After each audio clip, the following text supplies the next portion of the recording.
lack of life drinker. And that's sort of just exactly what I was talking about, that RDU is working with not a lot of resources, and he needed that board to push the lethal damage, and he just barely got there.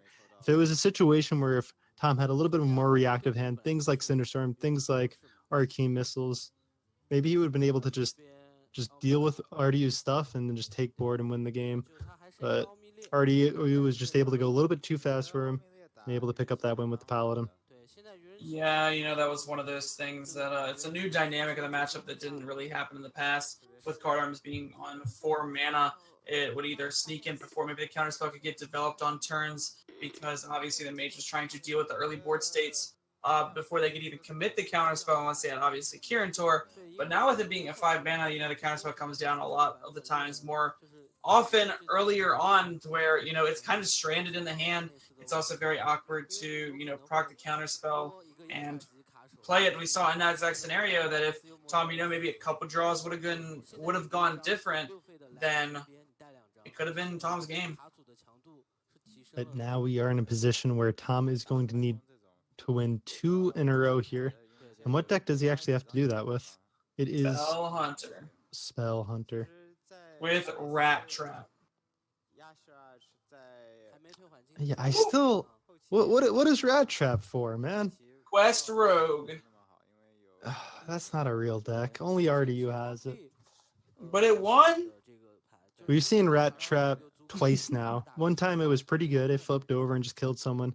And the other time it just did what you expected it to do. It was just 2 mana, do nothing. And just not a lot of decks play 3 cards in a turn, especially when they're on the play and not having that coin. Yeah, the coin's a little bit different, but you even saw RDU had the coin and Tom still opted to throw it away.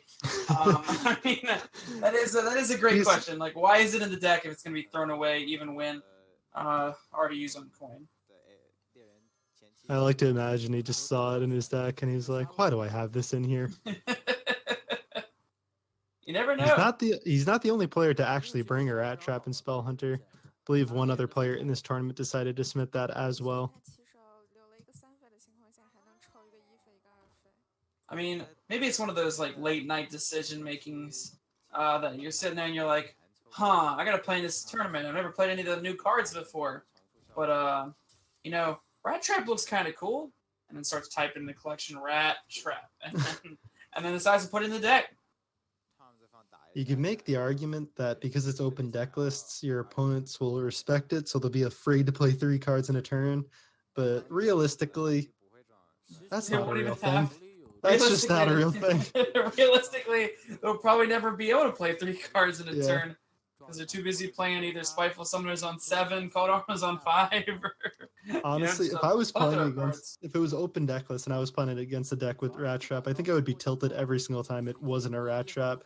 Just they would play a secret and I would just be praying, please be the useless one, please be the useless one, and then I attack and Wandering Monster, that's the good one.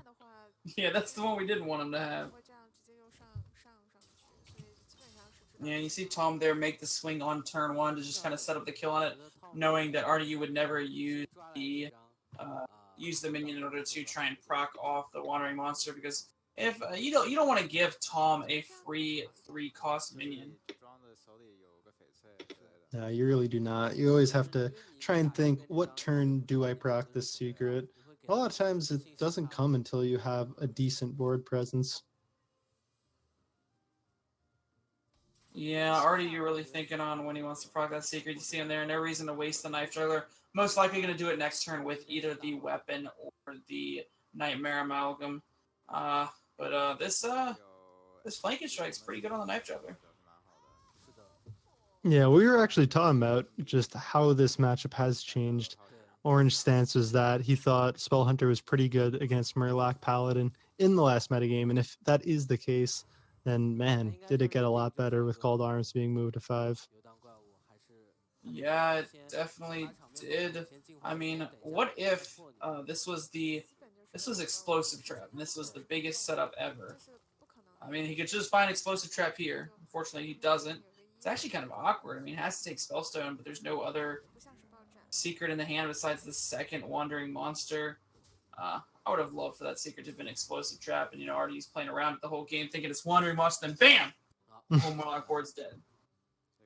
Yeah, I feel like RDU actually just has a pretty good read in this situation that it is the wandering monster, just because Tom has shot that knife juggler. He is attacked into this 3-2, so you shouldn't be too afraid of explosive trap unless Tom is just going with absolutely insane mind games, which a lot of times you don't expect. Yeah, you don't expect that, but he is the world champion. You never know. Is RDU going to respect it one more turn? He's really thinking an injured Blade Master's in there. That's why he's respecting it so hard. Well, one of the things to think about too is that if you don't attack, that means this minion's most likely going to survive, because Tom doesn't really want to give up this bow just yet. But a lot of times you have to be aggressive. Oh my! Oh my gosh! Okay. I was right. I was right. RDU just, I love the face that RDU makes when he gets unlucky. He's just like, gives that just the face of absolute disbelief. Just covers his face with his hands, and that doesn't feel good. No. 2 mana, 4/7. So bad. That was literally the best outcome, and that might just swing the game around. I mean, RDU's hand is so awkward, and Tom can just capitalize on this now. Play another Wandering Monster, clean up both minions if he chooses to do so, and then has the Spellstone for the following turn. And RDU's got a whole lot of nothing. Yeah, look at RDU's hand, man. He has 2 weapons that aren't doing much. A Leroy, and let me tell you, dumping these cards into Divine Favor just is not gonna happen, especially when Tom's hand size is just 2. So he does not have much resources going on, and he cannot dump and refill in this situation. So Tom gonna be feeling pretty good after that turn. Yeah. In the famous words of Orange_Hearthstone, Spell Hunter is favored against everything. Wow. Everything. And I wonder how true that actually is. Orange did have a pretty dominant performance with it, and other players really have as well. Just when these spellstones come down, it just wins. I mean, especially when you couple it with 2 secrets, very powerful ones, in the form of Wandering Monster summoning a 3-mana 4/7, and now Freezing Trap, just going to get this Murloc War Leader back to the hand. I think RDU is in a little bit of disbelief right now. One of the stats that I want to see in this tournament so far is just how many beasts have been built. There's been a lot of Rexars coming out. And just how many times are those beautiful beasts put together? At least one. I think just one. I think only one beast. Only one beast. You can actually use the Wing Blast if just push the damage. Ooh, the only card I like you're afraid of is Tarim. Just you take that trade because again, only card is Tarim, so taking the trade, just making sure you beat pretty much anything that could come out from RDU. No equality in the deck, no equality, or did I just say equality twice? No equality, no consecration in the deck, so no real ways to come back on board. And that's going to be RDU yet again exploding. That means we're going to go to game number 5 of Spell Hunter versus Mind Blast Priest. Yeah, that was, that's kind of scary for RDU fans out there. They were really not hoping for the injured Blade Master coming out of Wandering Monster. That is literally the best minion that can come out of that. I think the second best is maybe, I forget the name of it. I called it Drakai Enchanter last time, but it's not that at all. It's actually the 3-mana 2/8 Shaman card with Taunt. That one's pretty good to come out of it. But, I mean, that's just unfortunate for RDU. But, like we were mentioning earlier, it appears that Hunter is fairly good off in that matchup, especially since Tom eventually did find the Spellstone.